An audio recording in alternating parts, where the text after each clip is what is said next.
Hello friends, ഇന്ന് ഞാനൊരു വ്യത്യാസമായ രീതിയിൽ പറോട്ട ചെയ്യാൻ പോവുകയാണ്. മിനി ആലു പറോട്ട. അപ്പം അതിനായിട്ട് ഞാനിവിടെ കുറച്ച് ഗോതമ്പ് മാവ് എടുത്ത് വെച്ചിട്ടുണ്ട്. 2 കപ്പ് ഗോതമ്പ് മാവ്. അതിൽ ഒരു 10-18 എണ്ണമൊക്കെ ഉണ്ടാക്കാൻ പറ്റും കേട്ടോ. ചെറിയ പറോട്ട അല്ലേ. പിന്നെ ഈ മാവ് പരത്താനായിട്ട് കുറച്ച് കോൺഫ്ലോർ എടുത്തിട്ടുണ്ട്. ഇത് പഴയ വീഡിയോയിൽ ഞാൻ കാണിച്ചിട്ടുണ്ട് എങ്ങനെയാണ് ചപ്പാത്തി മാവ് സോഫ്റ്റായിട്ട് പരത്താന്നുള്ളതിന്. കോൺഫ്ലവർ മാവിലാണ് ഞങ്ങൾ ചപ്പാത്തി മാവ് പരത്തുകയാണെങ്കിൽ പെട്ടെന്ന് ഒട്ടിപ്പിടിക്കില്ല. സോ ഈ സൈസിൽ ഉരുളക്കിഴങ്ങിൻ്റെ സൈസിൽ ഞാൻ 2 എണ്ണ വേവിച്ച് വെച്ചിട്ടുണ്ട്. വേവിച്ച് നന്നായിട്ട് മാഷ് ചെയ്ത് വെച്ചിട്ടുണ്ട്. കാണിച്ചത്. അപ്പോൾ നമുക്കിതിൽ ആവശ്യമായ ഉപ്പെടുക്കാം. അടുത്ത വീട്ടിൽ പണി നടക്കുകയാണ്, ഭയങ്കര സൗണ്ട് കേൾക്കുകയാണ്.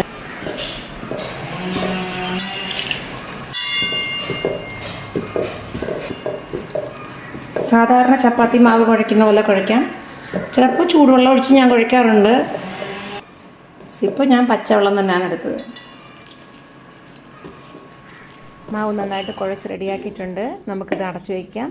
ഇപ്പോൾ പറോത്തയ്ക്ക് ഉള്ളിൽ വയ്ക്കുന്ന ആ സ്റ്റഫ് റെഡി ചെയ്യാം. അപ്പോൾ അതിനായിട്ട് കുറച്ച് ഇഞ്ചി ചെറുതായിട്ടൊന്ന് കട്ട് ചെയ്തിട്ടുണ്ട്. കുനുകുനായിട്ട് കട്ട് ചെയ്ത് വെച്ചിട്ടുണ്ട്. ഒരു 3 പച്ചമുളക് നമുക്കിപ്പോൾ ഇത് കട്ട് ചെയ്യാം. 2 വലിയ ഉള്ളി, കുറച്ച് മല്ലിയിലേക്ക് വേണമെങ്കിൽ. എരിവ് നമുക്ക് ആവശ്യത്തിന് എടുക്കാം. കൊച്ചു പിള്ളേർക്കൊക്കെ കൊടുക്കണമെന്നുണ്ടെങ്കിൽ അതനുസരിച്ച് കുറയ്ക്കാം.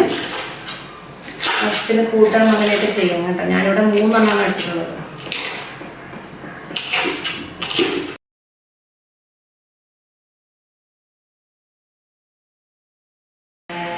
ഉള്ളിയെല്ലാം അരിഞ്ഞിട്ടുണ്ട്. ഇതിലേക്ക് ഞാൻ കുറച്ച് ഉപ്പിടുന്നുണ്ട്. ഇപ്പോൾ ഇതിലേക്ക് കട്ട് ചെയ്ത് വെച്ചിരിക്കുന്ന ഇഞ്ചി, പച്ചമുളക്, ഉള്ളി, മല്ലിയില എന്നിവ ഇട്ട് കൊടുക്കാം. ഇപ്പോൾ 1 സ്പൂൺ പെരിഞ്ജീരകം, 1/4 സ്പൂൺ മഞ്ഞൾപ്പൊടി, കുറച്ച് ഗരം മസാല കൂടെ ചേർത്ത് കൊടുക്കാം. ഈ സ്റ്റഫിൽ വന്ന് വേണമെന്നുള്ളവർക്ക് ഓമം വേണമെങ്കിലും ചേർക്കാം കേട്ടോ. അത് ഓരോരുത്തരുടെ ഇഷ്ടമാണ്. പക്ഷേ പക്ക നോർത്ത് ഇന്ത്യൻ സ്റ്റൈലിൽ ചെയ്യണമെന്നുണ്ടെങ്കിൽ അതെല്ലാം ആഡ് ചെയ്യാം. ഞാനിപ്പോൾ ഓമം ചേർക്കുന്നില്ല, പെരിഞ്ജീരകം ചേർത്തിട്ടുണ്ട്. പിന്നെ വേണമെങ്കിൽ റെഡ് ചില്ലി പൗഡറും ചേർക്കാം. കളർ അല്പം ഒരു റെഡ് കളറിൽ വരും. ഇത് മഞ്ഞ കളറിലിരിക്കും. കുറച്ച് വേണമെങ്കിൽ ചേർക്കാം. ഞാൻ പച്ചമുളക് ആവശ്യത്തിന് ചേർത്തിട്ടുണ്ട്. സോ ഇവിടെ റെഡ് ചില്ലി ചേർക്കുന്നില്ല. ഇത് നമുക്ക് നന്നായിട്ടൊന്ന് മിക്സ് ചെയ്യാം. അതിൽ ഉപ്പ് ചേർക്കുമ്പോഴും നോക്കി ചേർക്കണം. ചപ്പാത്തിയിൽ ആൾറെഡി ഉപ്പ് ചേർത്തിട്ടുണ്ട്. സോ എല്ലാം കൂടെ ഒന്നും ഉപ്പാകാൻ പാടില്ല. അപ്പോൾ ഇതൊന്ന് നന്നായിട്ടൊന്ന് മിക്സ് ചെയ്യാം.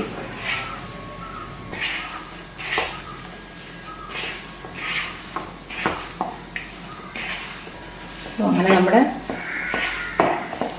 ആലു പരോട്ടയ്ക്ക് വേണ്ട സ്റ്റഫിങ് റെഡി ആയിട്ടുണ്ട്. ഉപ്പൊക്കെ വേണമെങ്കിൽ ചെക്ക് ചെയ്യാം കേട്ടോ. എന്തെങ്കിലും ആവശ്യത്തിനുണ്ട് ഉപ്പ്. എല്ലാം കറക്റ്റായിട്ടുണ്ട്. അപ്പോൾ ഇതങ്ങോട്ട് മാറ്റി വയ്ക്കാം. നമുക്ക് ചപ്പാത്തി മാവ് എങ്ങനെയാണെന്ന് നോക്കാം കേട്ടോ. കുറച്ച് നേരം അങ്ങനെ അടച്ചു വെച്ചിരിക്കുമ്പോൾ നല്ല സോഫ്റ്റായിട്ട് വരും കേട്ടോ മാവ്. നല്ല സോഫ്റ്റായിട്ട് വേണമെങ്കിലേ. ഞാൻ ചപ്പാത്തി പരത്താനായിട്ട് പലരെയൊന്നും ഉപയോഗിക്കുന്നില്ല. എൻ്റെ ഇവിടുത്തെ ഈ ടോപ്പില്ലേ, കുക്കിംഗ് ടോപ്പ്, ഇത് കുറച്ച് ക്ലീനായിട്ട് രാവിലെ തുടച്ചിട്ടതാണ്. ഒരിക്കൽ കൂടെ ഒന്ന് ലൈറ്റായി തുടയ്ക്കണം. ഞാൻ ഇവിടെ രാവിലെ നന്നായിട്ട് സോപ്പും സ്ക്രബ്ബറും ഒക്കെ ഇട്ട് നന്നായി കഴുകിയതാണ്. ഇപ്പോൾ ഇത് ഇതിൻ്റെ പൊടി മാത്രമേ ഉള്ളൂ. ഏത് ചപ്പാത്തി മാവ് കുഴച്ചപ്പോൾ ഉള്ള പൊടി നീറ്റാണ് കേട്ടോ. ചിലർക്ക് കാണുമ്പോൾ ഒക്കെ തോന്നും, ഒരുമാതിരിയൊക്കെ തോന്നും. പക്ഷെ അവരവർക്കല്ലേ അറിയാമോ അവരവരെങ്ങനെയാണ് നോക്കണം അല്ലേ. എനിക്കെന്തോ ചപ്പാത്തി പലകയിൽ ചെയ്യുന്നതിനേക്കാൾ എനിക്കിതാണ് കുറച്ച് കൺവീനിയൻ്റ് ആയിട്ടുള്ളത്. സോ അവരവർക്ക് ഇഷ്ടമുള്ളത് ചെയ്തോളൂ. ഓക്കെ, നല്ല സോഫ്റ്റായിട്ടിരിപ്പുണ്ട്. മാവ് കണ്ടാലറിയാം. കണ്ട നല്ല സോഫ്റ്റ്. കൊച്ചു പിള്ളേർ ഇപ്പോൾ എൻ്റെ മോളെ കയ്യിലൊക്കെ കൊടുക്കുകയാണെങ്കിൽ ഇത് വെച്ച് ക്ലേ പോലെ വെച്ച് എന്തെങ്കിലുമൊക്കെ സ്ട്രക്ചർ ഉണ്ടാക്കിക്കൊണ്ടിരിക്കുകയാണ്. ഞാനിപ്പോൾ ആദ്യം 2 ബോൾ എടുക്കുകയാണ്. ഇതിൽ ബാക്കി പിന്നെ നോക്കാം.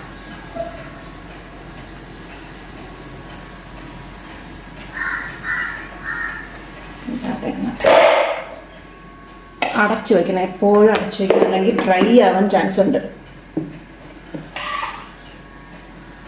അപ്പോൾ ഈ മാവിൽ ഇങ്ങനെ ലൈറ്റായിട്ടൊന്ന് പുരട്ടി കൊടുക്കണം.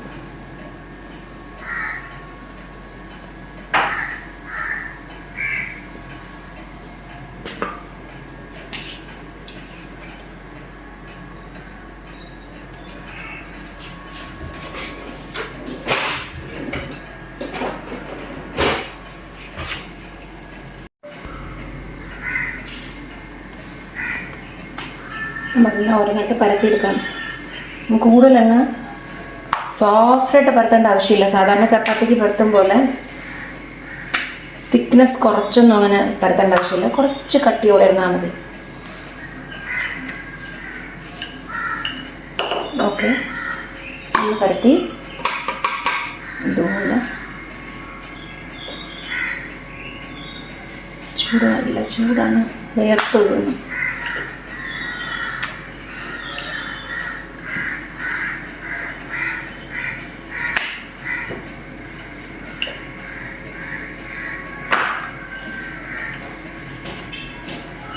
ഓക്കെ,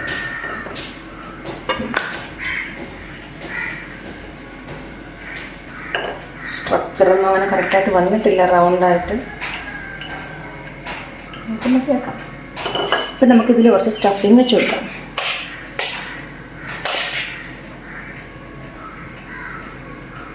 കുറച്ച് മതി കേട്ടോ.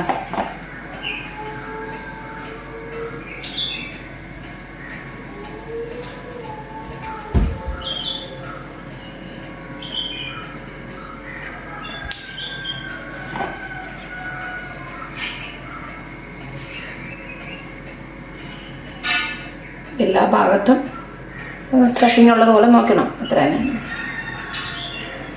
ഓക്കെ, അപ്പോൾ ഇതിൻ്റെ പുറത്തോട്ട് നമ്മൾ ആദ്യം പരത്തി ചപ്പാത്തിയുടെ ഒന്ന് വെച്ച് കൊടുക്കാം.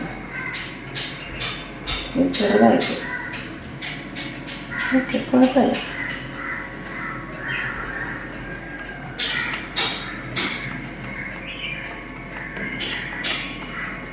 ചെറുതായിട്ടൊന്ന് തേച്ച് കൊടുത്തില്ലെങ്കിലും കുഴപ്പമില്ല കേട്ടോ. തേച്ചൊന്നും കൊടുക്കേണ്ട ആവശ്യമില്ല. നമുക്കിതൊന്ന് കട്ട് ചെയ്തെടുക്കണം.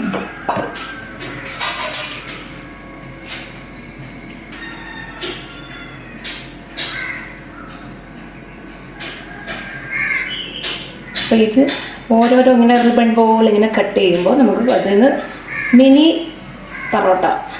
മിനി ആലു പൊറോട്ട റെഡി ചെയ്യാം.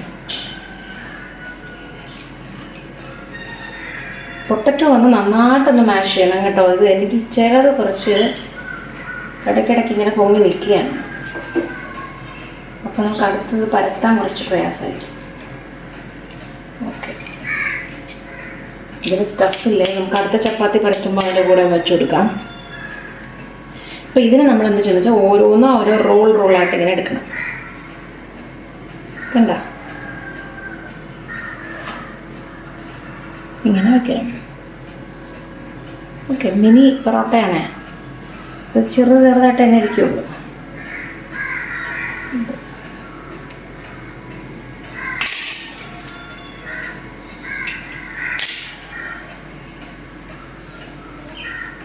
അങ്ങനെ വലിയ മെനക്കേടൊന്നും അല്ല, നമ്മൾ ഇത്രയും റോൾ ചെയ്തെടുക്കുന്ന താമസം തന്നെയാണ്.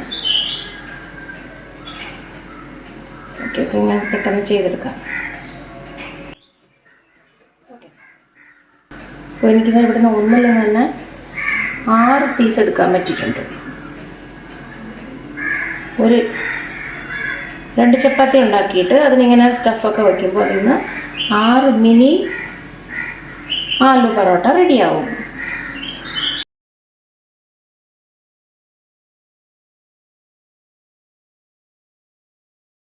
ഓക്കെ, അപ്പോൾ ഇത് നമുക്ക് ഈ മാവിൽ ഇങ്ങനെ ലൈറ്റായിട്ടൊന്ന് പ്രസ് ചെയ്ത് കൊടുക്കുക ഇങ്ങനെ വെച്ചിട്ട്. എന്നിട്ട് നമ്മൾ സാധാരണ ചപ്പാത്തി പരത്തുന്നത് പോലെ ചെറുതായിട്ടൊന്ന് പരത്തി കൊടുക്കാം.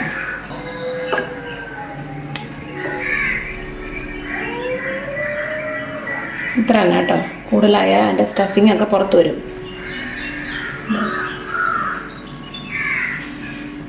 മാവ് ചെറുതായിട്ട് നല്ല ടിപ്പ് ചെയ്യണം കോൺഫ്ലവറിൽ.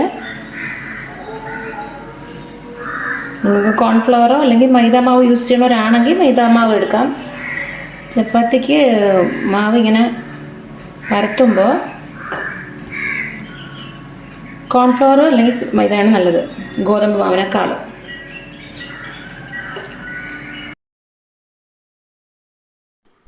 നമുക്കിതുപോലെ എല്ലാ പൊറോട്ടയും പരത്തിയെടുക്കാം. നന്നായിട്ടല്ലേ? നമുക്കിപ്പോൾ ഇതിനൊന്ന് ചുട്ടെടുക്കാം. നമുക്കിതിൽ ധാരാളം കുറച്ച് നെയ്യ് അങ്ങനെ തടവി കൊടുക്കാം. തടവുന്നതല്ല, ഒഴിക്കുന്നതെന്ന് പറയാം. കാരണം അത്രയ്ക്ക് നെയ്യിൽ ഇങ്ങനെ ചുട്ടെടുക്കാനാണ് ടേസ്റ്റ്.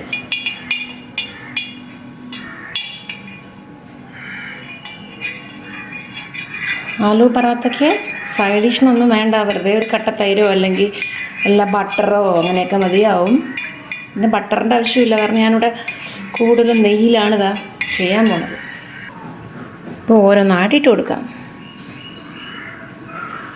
1 2 3 4 ഇവിടെ 4 ഇതിനിടാൻ പറ്റുള്ളൂ. ഓക്കെ, നമുക്കിതുപോലെ എല്ലാ മാവും ഒന്ന് ചുട്ടെടുക്കാം, പരത്തിയിട്ട് ഇങ്ങനെ ചുട്ടെടുക്കാം.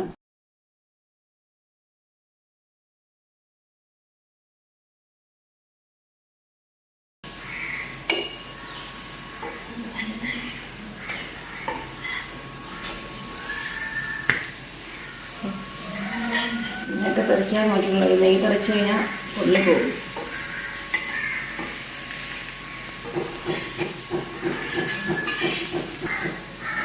നെയ്യൊന്നും കൂടി എന്ന് പറയുന്നത് പേടിക്കണ്ട കേട്ടോ, നെയ്യൊക്കെ ഗുഡ് കൊളസ്ട്രോളാണ്. പക്ഷെ നെയ്യൊക്കെ രാവിലെ പോകണമെന്ന് നല്ലതാണ്. വേഗത്ത് വെറും വയറ്റിൽ എണീറ്റ് നെയ്യ് ലൈറ്റായിട്ടൊന്ന് ഉരുക്കി ഒരു 2 സ്പൂണൊക്കെ കുടിക്കുന്നത് നല്ലതെന്ന് പറഞ്ഞു കേട്ടിട്ടുണ്ട്. ഫുഡ് പൈപ്പ് എല്ലാം ഒന്ന് ക്ലീൻ ആവും, എല്ലാം ഒന്ന് ക്ലെൻസ് ആവും. അത് കഴിഞ്ഞ് കുറച്ച് നേരം കഴിഞ്ഞിട്ട് ചെറു ചൂടുവെള്ളമോ ജീരക വെള്ളമോ വേറെ എന്തെങ്കിലും നിങ്ങളുടെ ഡ്രിങ്ക്സ്, ചായ കോഫി അല്ലാതെ മറ്റ് ഗ്രീൻ ടീ അങ്ങനെ എന്തെങ്കിലും അതൊക്കെ കഴിക്കുന്നത് നല്ലതെന്ന് പറഞ്ഞ് കേട്ടിട്ടുണ്ട്. ഞാൻ ഇടയ്ക്കിടയ്ക്ക് ചെയ്യാറുണ്ട്, പക്ഷെ അത് എന്നും ചെയ്യാറില്ല. അപ്പം ഞാൻ ഇന്ന് ഒന്നെടുത്ത് കഴിച്ച് നോക്കാം, നല്ല ടേസ്റ്റ് ആയിരിക്കും. നമുക്കിതിന് വേറെ ഒന്നും വേണ്ട, ഇത് മാത്രം മതി. നല്ല ടേസ്റ്റിയാണ്. നെയ്യല്ലേ പിന്നെ പറഞ്ഞത്, നല്ല നെയ്യ് കിടന്ന് വന്നതല്ലേ, പിള്ളേർക്കൊക്കെ നല്ല ഇഷ്ടപ്പെടും.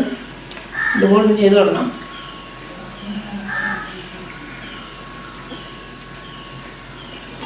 പറഞ്ഞറിയിക്കാൻ വയ്യ,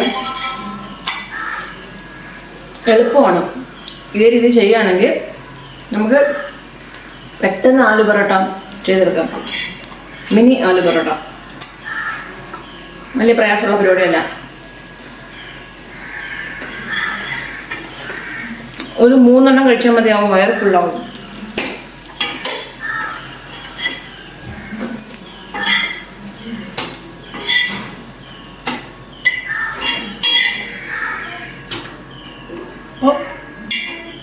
അങ്ങനെ ഇതാ കുറേ ചുട്ടെടുത്തിട്ടുണ്ട് കണ്ടോ.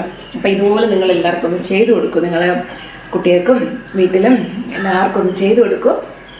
എന്നിട്ട് ഇത് എങ്ങനെ ഉണ്ടെന്ന് നോക്കിയിട്ട് എനിക്കൊന്ന് കമൻസ് ചെയ്യണം. നിങ്ങളുടെ വിലപ്പെട്ട കമൻസ് മുഖ്യമാണ്. ഓക്കെ, എല്ലാവരും ഒന്ന് കമൻ്റ് ഇടൂ, ലൈക്ക് ചെയ്യൂ, ഷെയർ ചെയ്യൂ. ഇത് ചെയ്യാൻ അറിയാൻ പാടില്ലാത്തവരൊന്ന് കണ്ട് ചെയ്തോട്ടെ, ഈ ടേസ്റ്റ് ഒന്ന് അറിഞ്ഞോട്ടെ. ഓക്കെ, ശരി. അപ്പോൾ നമുക്കിതുപോലെ വീണ്ടും അടുത്ത വീഡിയോയിൽ കാണാം. Children, bye for now.